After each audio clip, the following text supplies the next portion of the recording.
지난 한 주도 치열한 일상 속에서 살아오시다가 주님의 전에 찾아오신 우리 모든 성도님들에게 하나님의 크신 은혜와 복으로 또 평안함과 만족함으로 함께 하시기를 간절히 소망합니다. 지난 한 주를 돌아보실 때 또 올 한 해 시작한 지 얼마 안 되셨지만 한 해를 돌아보실 때 만족한 한 주였습니까? 아니면 불만족한 한 주였습니까?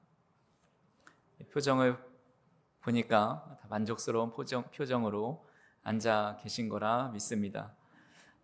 그래서 우리는 삶을 살아갈 때에 때로는 만족할 때가 있고 만족하지 못할 때가 있는데 언제 만족할까 일반적으로 생각을 해보면 뭔가 소유가 많아지고 풍족해지고 모든 것들이 잘 되어질 때 우리는 만족하다라는 생각이 듭니다. 하지만 그런 것들이 없어질 때는 만족하지 못할 때가 많이 있습니다.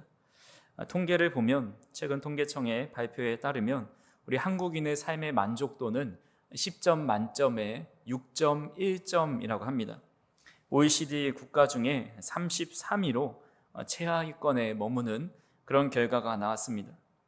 우리나라는 경제적 선진국 반열에 오르고 수많은 독보적인 기술을 가지고 있는 나라인데 또한 GDP도 점점 성장하고 있는데 그 안에서 국민들의 마음은 여전히 가난하고 헐벗고 부족함을 느끼고 있다는 통계입니다. 객관적인 지표는 분명히 좋아졌고 부유해졌고 더 평균 수명도 늘어났습니다. 하지만 삶의 만족도는 더 높아지지 않았습니다. 그 이유가 무엇일까요? 그것은 채움이 곧 만족이 아니기 때문입니다. 루소가 이야기하기를 부는 많은 것을 소유하는 것과는 관계가 없다라고 이야기합니다.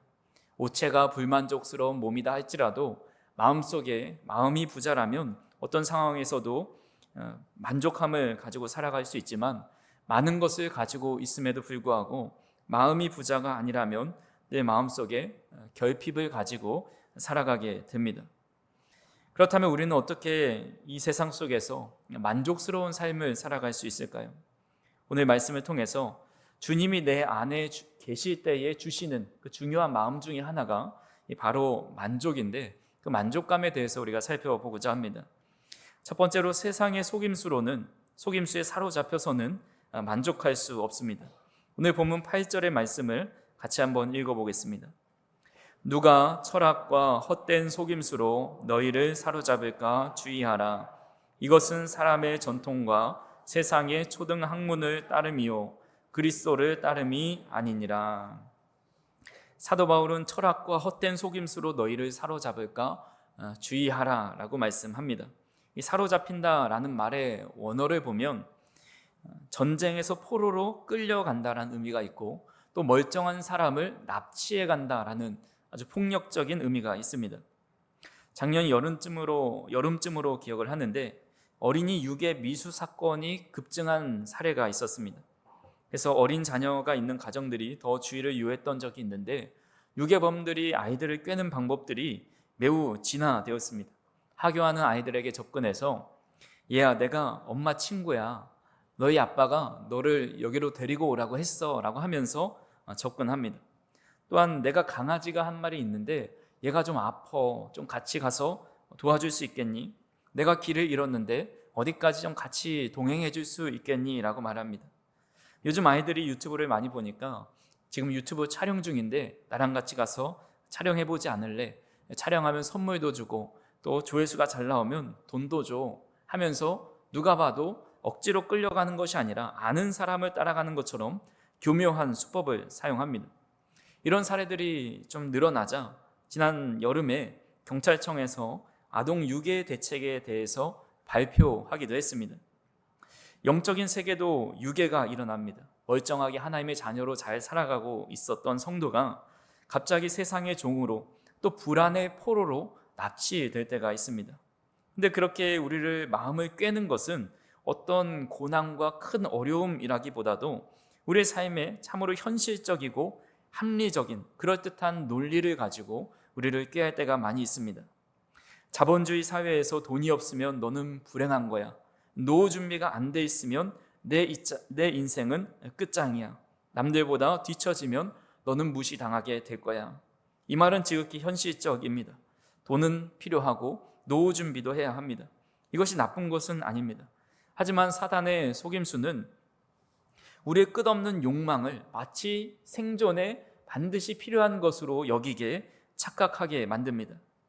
하나님께서는 염려하는 자들에게 공중의 새를 보라, 내가 그들을 먹이지 않냐, 들풀의 풀을 봐라, 내가 그들을 입히고 있다 라고 말씀하시면서 하나님의 자녀인 우리를 향해서 너희가 먹고 사는 문제, 자녀를 키우는 문제, 건강의 문제 결코 내가 무관심하지 않다, 내가 너를 다 돌보고 있다고 말씀하십니다.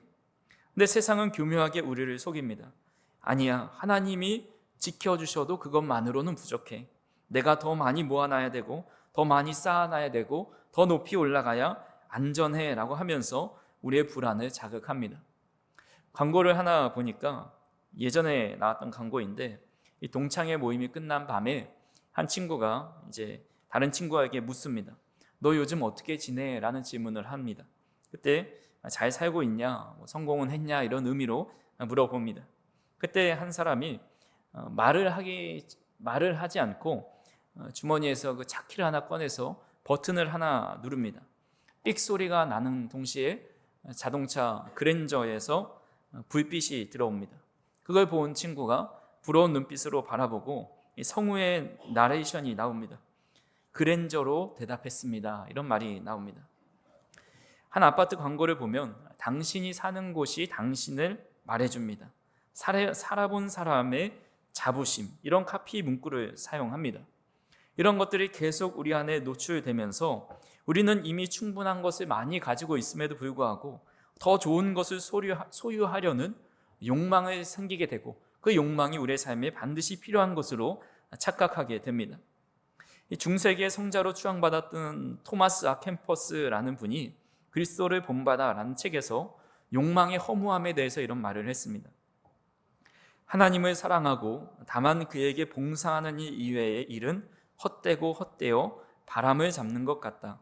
세상을 분토시하고, 분토라는 것은 힘을 다해 없앤다라는 거죠. 세상을 분토시하고 천국을 행하는 것이 최상의 지혜다. 그러므로 없어질 부를 구하지 말라. 이를 의존함은 실로 헛된 일이다. 또 명예를 탐하여 높은 지위에 오르려 함도 헛된 일이다. 정욕을 따라 행하여 장래 오는 벌을 자초함도 허사로다. 이 생에만 생각하고 내세에 무관심한 것도 헛된 일이다. 눈은 보아도 족함이 없고 귀는 들어도 차지 아니하는 전도자의 말씀을 때때로 생각해 보라라고 이야기합니다. 강물이 바다를 채울 수 없듯이 인간의 욕망은 어떤 것으로도 채울 수가 없습니다. 결국 그 욕망이 우리의 삶을 파멸로 몰아가는데, 파멸로 이끄는 그 욕망을 왜 뿌리치지 못하는 것일까요? 많은 심리학자와 영성가들은 이런 욕망이 우리의 삶의 필수적인 요소라고 생각하는 것이 바로 우리 내면의 깊은 곳에 고아의 영이 있기 때문이다 라고 이야기합니다. 고아는 아버지가 안 계십니다. 그래서 내일 먹을 양식을 자신이 스스로 준비해 놔야 합니다. 그래서 내일 먹을 양식이 없으면 불안해서 견딜 수가 없습니다. 아무도 자신을 보호해 주지 않는다고 믿기 때문에 스펙을 쌓고 재산을 쌓아서 스스로 증명하고 방어해야 한다고 생각을 합니다. 하지만 우리는 고아가 아닙니다. 우리는 하나님을 아빠, 아버지라 부를 수 있는 하나님의 자녀입니다. 그래서 요한복음 14장 18절에 보시면 내가 너희를 고아와 같이 버려두지 아니하고 너희에게 오리라 라고 말씀합니다.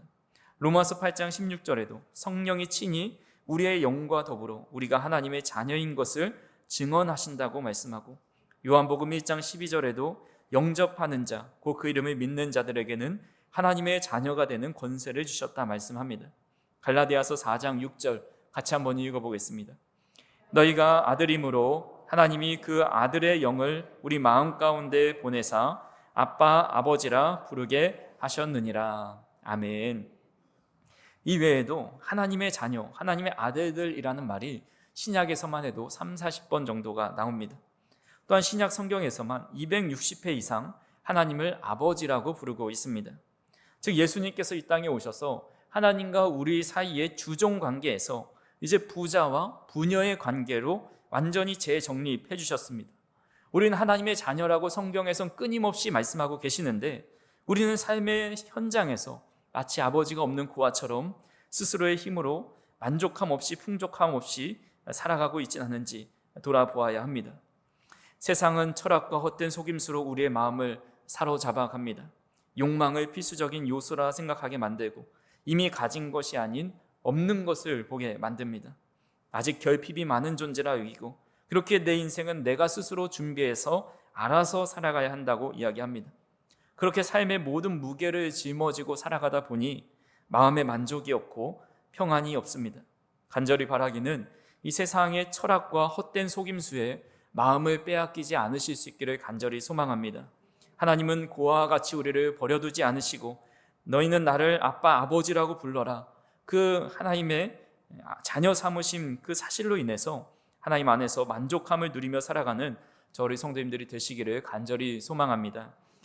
두 번째로 예수님이 누구신지 알아야 우리는 만족할 수 있습니다. 골로새서 오늘 본문 9절의 말씀에 보시면 그 안에는 신성의 모든 충만이 육체로 거하신다라고 말씀합니다. 사도 바울은 예수님을 단순한 스승이나 위대한 사람, 뛰어난 성인, 영적으로 탁월한 능력을 갖춘 선지자로 말하지 않습니다. 그는 정확하게 예수 그리스도 안에 신성의 모든 충만이 거한다라고 말합니다. 여기서 충만이라는 말은 헬라어로 보면 가득 차서 더 이상 채울 공간이 없는 상태, 혹은 배에 선원과 모든 짐들을 실어 놓고 나서 출항 준비를 완전히 끝마친 상태를 의미합니다. 그러니까 사도 바울은 이 단어를 사용해서 예수님을 설명하는 겁니다. 예수님은 하나님의 능력의 일부분 혹은 지혜의 한 조각, 사랑의 한 파편을 가지신 분이 아니라 하나님의 지혜와 능력과 사랑과 거룩하심과 또 생명의 모든 하나님의 속성이 예수님 안에 충만히 있다라고 선언합니다. 한마디로 예수님은 하나님의 일부가 아니라 하나님의 전부다라고 선포합니다. 이것을 믿는 것이 우리 신앙생활에는 매우 중요합니다. 사도 바울이 예수님은 하나님을 보여주는 거울 정도가 아니라 예수님 안에 모든 속성이 거하고 있다라고 힘있게 강조한 이유가 있습니다. 당시 골로새 교회 성도들의 마음을 흔드는 거짓된 가르침이 있었기 때문입니다. 그들은 예수님만으로는 부족하다. 예수님은 위대한 영적인 분이시지만 하나님 그 자체는 아니다. 그러니 너희가 구원에 이르려면 율법도 잘 지켜야 하고 천사도 숭배해야 하고 더 높은 단계의 신비한 지식을 깨달아야 한다고 가르칩니다. 이 모든 가르침은 예수님으로는 충분하지 않다. 예수님은 충분하지 않은 분으로 정의하게 만듭니다. 하지만 사도 바울은 단호하게 말하기를 아니다. 다른 것은 필요 없다. 그리스도 안에 모든 것이 다 충만하게 거하고 있다. 하나님 안에 지혜와 지식의 모든 보화가 감추어져 있다라고 말하고 있습니다. 그래서 골로새서는 그런 예수님에 대해 증언합니다. 골로새서 1장 16절에서 17절 같이 한번 읽어보겠습니다. 만물이 그에게서 창조되되 하늘과 땅에서 보이는 것들과 보이지 않는 것들과 혹은 왕권들이나 주권들이나 통치자들이나 권세들이나 만물이 다 그로 말미암고 그를 위하여 창조되었고 또한 그가 만물보다 먼저 계시고 만물이 그 안에 함께 섰느니라. 아멘. 또 골로새서 2장 3절에 보시면 그 안에는 지혜와 지식의 모든 보화가 감추어 있다라고 말씀합니다. 즉 예수님은 진리를 가르치시는 분이 아니라 진리 자체라는 말씀입니다. 즉 이 골로새서를 통해서 예수님은 창조의 주, 구속의 완성자, 교회의 머리, 지혜의 근본, 신성에 충만하신 분으로 묘사하고 있습니다. 사도 바울은 단순히 예수님이 얼마나 위대하신 분인가를 말하는 것을 넘어서서 예수님 외에 다른 것이 왜 필요 없는지를 선포하고 있는 겁니다.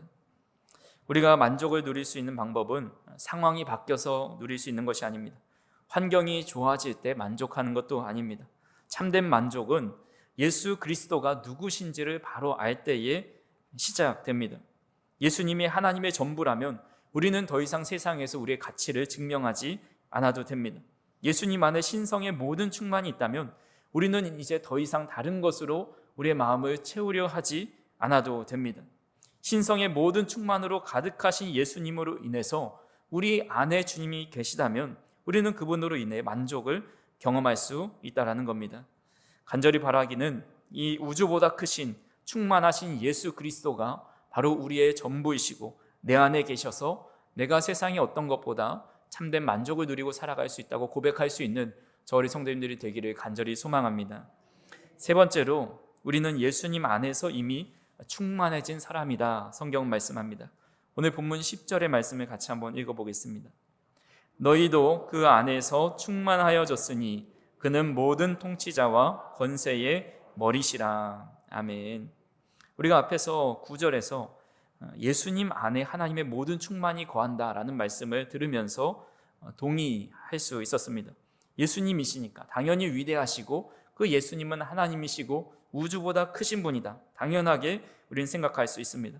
근데 10절에서 그런 하나님의 엄청나신 충만하신 능력이 예수님 안에서만 머물고 있는 것이 아니라 바로 너희도 우리도 그 안에서 충만하여졌다고 말씀하고 있습니다. 특별히 충만하여졌느니라 라는 말씀을 영어로 보면 완료 시제를 사용하고 있습니다. 앞으로 너희가 노력하면 충만해질 수 있어. 혹은 충만해지도록 어떤 노력을 해야 돼 라는 말이 아닙니다. 너희는 그분 안에서 이미 가득 채워졌다. 영어 성경에 보면 You have been given이라고 나와 있습니다. 학창 시절에 영어 공부했던 기억이 나십니까? 정말 머리 아프게 외웠던 이 문법 중에 have pp, 현재 완료 시제가 있습니다. 과거에 일어났던 일이지만 그 결과나 영향이 지금까지 연결되어 있을 때 사용됩니다. 언제 했는지가 중요한 게 아니고 그때 경험한 것이 지금까지 이어지고 있는 상태, 그 상태가 중요합니다. 그래서 성경 본문에 사용된 have been pp는 현재 완료 수동태입니다.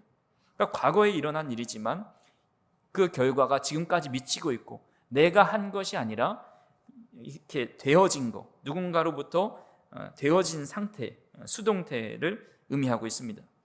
즉 우리가 하나님의 모든 충만으로 충만해진 것은 앞으로 일어날 일이 아닙니다. 또한 우리가 스스로 노력해서 얻을 수 있는 것도 아닙니다. 하나님께서 이미 이루어 주셨다라는 말씀입니다. 중요한 것은 과거의 그 일이 지금까지 그 상태를 유지하고 있다는 것이지요. 이것이 얼마나 놀라운 은혜입니까? 우리는 여전히 부족하고 또 성격은 모나 있고 현실은 팍팍합니다. 근데 성경은 우리의 상태와 또 우리의 느낌이나 현실을 말하는 것이 아니라 너희의 영적인 실체는 이미 가득 채워진 존재라고 말씀하는 겁니다. 이게 언제 일어났습니까? 우리가 예수님을 구주로 영접했을 때 그 순간에 일어납니다. 요한계시록 3장 20절 같이 한번 읽어보겠습니다. 볼지어다 내가 문 밖에 서서 두드리노니 누구든지 내 음성을 듣고 문을 열면 내가 그에게로 들어가 그와 더불어 먹고 그는 나와 더불어 먹으리라. 아멘. 성도님들은 혹시 처음에 예수님을 믿기로 결단했을 때 내가 주님을 나의 주님으로 영접한다고 했을 때를 기억하십니까? 그때 어떤 분은 눈물에 감격을 흘리신 분도 계시고 또 어떤 분은 그냥 무덤덤하게 나의 종교는 이제 기독교다. 나는 이제 교회 나간다. 이렇게 생각했을 수도 있습니다. 하지만 영적인 세계에서는 주님을 영접하고 우리의 마음에 모신다는 것은 천지가 개벽하는 우주적인 사건입니다. 우리의 문을 열었을 때 온 우주보다 크신 그 하나님께서 우리 안으로 들어오신다고 말씀합니다. 태평양 바다를 작은 물컵에 쏟아 넣으려고 한다면 어떻게 되겠습니까? 그 작은 컵에 담겨서 넘치다 못해 바다에 완전히 잠겨버립니다. 저 큰 태양을 방 안에 가둬 놓는다고 생각을 해보십시오. 그 방 안에 가둬지지 않고 오히려 그 빛에 흡수됩니다. 하물며 온 우주보다 크신 창조주 하나님이 티끌 같은 우리의 영혼에 들어오신다고 생각을 해보십시오. 어떤 일이 일어나겠습니까? 내 영혼의 용량으로는 감당할 수 없는 그 주님의 생명과 사랑과 능력이 내 안에서부터 쏟아져 나와서 그런 주님의 모습을 닮아가는 주님 자체가 작은 예수로서의 모습이 되게 된다는 겁니다. 이것이 너희도 그 안에서 충만하여졌으니라는 말씀을 의미합니다. 우리의 존재는 사라지게 되고 주님이 우리 안에 충만히 거하시면 예수님만 남게 되는 그런 모습이 나타납니다. 우리가 충만하게 되는 이유는 우리의 그릇이 커서가 아닙니다. 내 안에 들어오시는 예수님이 너무나 크신 분이시기 때문에 주님의 그 충만함이 우리의 연약한 그릇을 가득 채우고도 차고 넘치게 하십니다. 그 사실을 깨달은 사람은 늘 마음에 만족을 느낄 수밖에 없습니다. 그런 만족을 느꼈던 인물 중에 한 명이 다윗이죠. 다윗이 시편 23편 1절에 여호와는 나의 목자시니 내게 부족함이 없습니다 라고 고백합니다. 다윗이 이 시를 쓸 때는 화려한 왕궁 소파에 앉아서 썼던 것이 아닙니다. 많은 학자들은 다윗이 사울 왕에게 쫓겨 광야를 헤맬 때에 아들 압살롬이 반역해서 왕궁에서 쫓겨났을 때 이 시를 썼을 거라고 주장합니다. 가진 것이 아무것도 없습니다. 사망의 음침한 골짜기를 지나고 있습니다. 원수의 목전에 있어서 언제 죽을지 모르는 상황입니다. 그런데도 불구하고 그는 내게 부족함이 없다고 고백합니다. 부족함이 없다는 것은 반대로 나는 모든 것을 가지고 있다. 나는 모든 것으로 채워져 있다라는 의미입니다. 그는 아무것도 가진 것이 없는데 어떻게 모든 것으로 채워졌다고 고백할 수 있습니까? 온 우주보다 크신 그 주님이 자신 안에 거하시고 목자 되셔서 나를 인도하시고 계시기 때문에 부족함이 없다고 고백할 수 있었습니다. 사도 바울은 어떻습니까? 빌립보서는 기쁨의 서신입니다. 나는 비천에 처할 줄도 알고 풍부에 처할 줄도 아는 그런 일체의 비결을 배웠다고 고백을 합니다. 그런데 이 말씀을 기록했을 때에 당시가 감옥에 갇혀 있을 때입니다. 그는 디모데에게 편지를 써서 외투, 겉옷을 하나 가져와라 부탁을 합니다. 그 로마의 차가운 지하 감옥에서 보일러도 없는 그곳이 얼마나 추웠겠습니까? 자유를 잃어버리고 또 얼마 되지도 않는 식사로 허기진 배를 채워야 합니다. 철저하게 격리된 그곳에서 외로움과 고독을 견뎌야 했습니다. 근데 그는 어떻게 기뻐하며 나는 모든 것에 자족한다라고 이야기할 수 있습니까? 고린도후서 6장 10절에 이렇게 말씀합니다. 같이 한번 읽어보겠습니다. 근심하는 자 같으나 항상 기뻐하고 가난한 자 같으나 많은 사람을 부요하게 하고 아무것도 없는 자 같으나 모든 것을 가진 자로다. 아멘. 사도 바울은 재산도 지위도 안정된 삶도 없었지만 고난과 핍박과 결핍이 그의 삶의 일상이었지만 하지만 나는 아무것도 없지만 예수님이 계시기에 나는 모든 것을 가진 자다라고 고백하고 있습니다. 그러니 어떤 상황에 만족하지 않을 수 없었겠습니까? 지난주 목요일까지 우리 중고등부 수련회가 은혜 가운데 잘 마쳤습니다. 우리 성도님들이 기도해 주셔가지고 아이들이 너무 행복한 시간을 가졌고 특별히 이제 마지막으로 중고등부가 수련회를 가졌는데 캠프 코리아라는 곳에서 주최하는 곳에 가서 참여를 했습니다.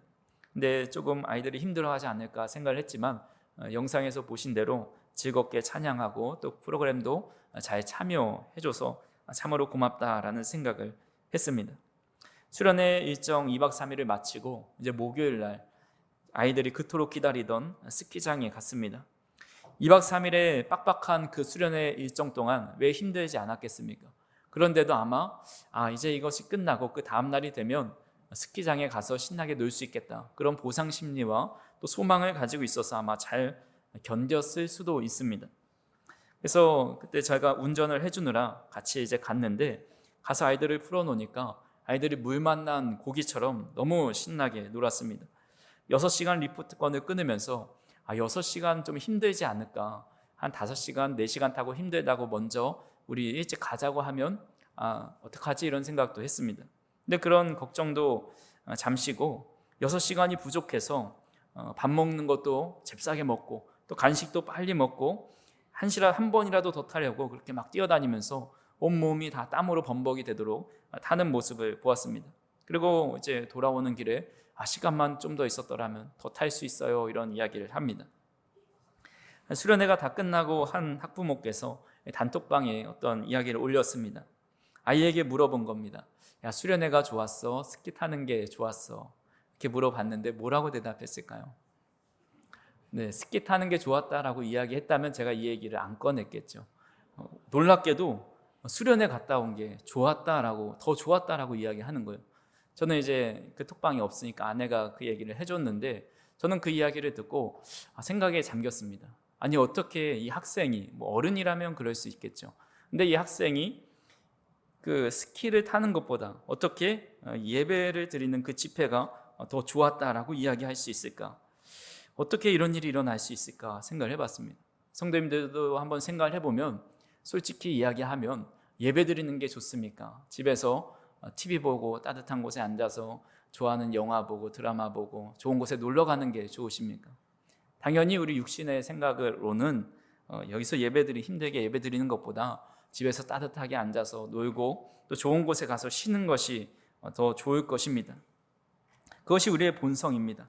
재미로만 따지면 예배가 세상을 따라갈 수가 없습니다. 스키는 우리의 말초신경을 자극하고 짜릿한 즐거움을 줍니다. 하지만 즐거운 것과 좋은 것은 다른 겁니다. 이 아이가 왜 스키보다 수련회가 좋다고 고백했을까 생각을 해보니까 스키는 물론 즐겁고 재밌는 것이지만 그의 영혼을 완전히 만족시키지는 못하지 않았을까. 물론 그 아이가 그것을 알지 모를지는 잘 모르겠지만 신학적으로 설명할 수는 없어도 본능적으로 그 예배하는 순간이 참 즐거웠다, 또 세상에 줄 수 없는 기쁨이 내 마음속에 있었다라는 그런 본능적인 마음, 참된 만족이 그 안에 있었을 것이라 생각을 해봅니다. 오늘 우리가 나눈 말씀의 결론이 바로 이것입니다. 세상은 끊임없이 우리에게 재미있는 것, 그것을 우리에게 미끼를 던지면서 유혹합니다. 마치 스키를 타는 것처럼 짜릿하고 재밌어 보일 수 있습니다. 하지만 그것이 우리의 영혼을 좋게 만들지는 못합니다. 우리를 진정으로 만족하게 만드는 것은 그 좋으신 하나님이 우리 안에 계실 때 우리는 세상의 그 어떤 재미있는 것보다 더 깊고 완전한 좋음을 누리게 됩니다. 이 다윗이 내 잔이 넘치나이다 라고 고백했던 것처럼 이것은 만물을 충만하게 하시는 그 충만하신 주님이 내 안에 거하실 때 나는 아무것도 없어도 주님이 내 안에 충만히 거하시기에 나는 내 잔은 충분하게 넘칩니다 라고 고백할 수 있는 겁니다. 그렇게 간절히 바라기는 우리가 예수님 안에서 또 주님이 우리 안에 계심으로 말미암아 참된 좋음과 영원한 만족을 누리며 살아가는 가장 복된 인생이 될 수 있기를 간절히 소망합니다. 우리가 세상 속에 살아가면서 눈에 보이는 것이 정말 좋은 것이고 즐거움을 주는 것이라 생각할지 몰라도 하나님이 우리 안에 계실 때에만이 우리는 모든 욕망보다 더 크신 주님으로 인해서 참된 만족과 기쁨을 누리며 살아갈 수 있다는 사실을 꼭 기억하며 살아가는 저와 우리 성도님들이 되기를 주님의 이름으로 축원합니다. 기도하시겠습니다. 사랑과 은혜가 풍성하신 하나님, 세상은 화려한 미끼로 우리를 유혹하지만 세상의 즐거움보다 주님 품 안의 안식이 더 좋음을 고백하며 주님 앞에 나왔습니다. 우리 안에 계신 예수 그리스도의 충만함을 믿음으로 바라보며 세상이 알 수 없는 참된 만족으로 승리하는 우리 모두가 되게 하여 주시옵소서. 예수님의 이름으로 기도하옵나이다. 아멘.